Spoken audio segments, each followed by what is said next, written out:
வணக்கம். மிருகசீரிஷ நட்சத்திரத்தில் பிறந்தவர்களோட குணாதிசயங்கள் பத்தி பார்க்கலாம். மிருகசீரிஷம் நட்சத்திரம் அப்படின்னாலே செவ்வாயோட ஆதிக்கம் பெற்ற ஒரு நட்சத்திரம் அப்படின்னு நமக்கு தெரியும். அவங்களோட குணாதிசயங்கள்ல எப்படி இருக்கும் அப்படின்னா, அசாத்திய துணிவு, எதற்கும் அஞ்சாத மனம். பொதுவாவே பார்த்தீங்கன்னா, அவங்க எதுக்குமே பயம் அப்படிங்கிறது அவங்ககிட்ட இருக்கவே இருக்காது. மத்தவங்க என்ன சொன்னாலுமே அத அவங்க பெருசா பொருட்படுத்திக்க மாட்டாங்க. நம்மளோட மனசு என்ன சொல்லுதோ அதுபடி நடக்கக்கூடிய ஒரு அமைப்பு பெற்றவர்களா இருப்பாங்க. அடுத்ததா பார்த்தீங்கன்னா, முன்கோபம் அப்படிங்கிறது அவங்களுக்கு அதிகமா வரும். கோபம் இருக்க இடத்துல தான் குணம் இருக்கு அப்படின்னு சொல்லுவாங்க பார்த்தீங்களா? முன்கோபம் வந்தாலும் அன்புக்கு எப்பயுமே அவங்க அடிமை. பணிந்து போறவங்ககிட்ட கண்டிப்பா பணிந்து போயிருவாங்க.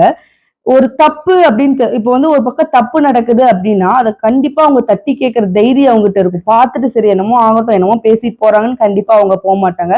ஒரு அநியாயத்த பார்த்தாங்கன்னா, கண்டிப்பா தட்டி கேட்கும் அந்த ஒரு திறமை, அந்த தைரியம் கண்டிப்பா அவங்ககிட்ட இருக்கு. அதீத நினைவாற்றல் கொண்ட ஒரு நபரா இருப்பாங்க.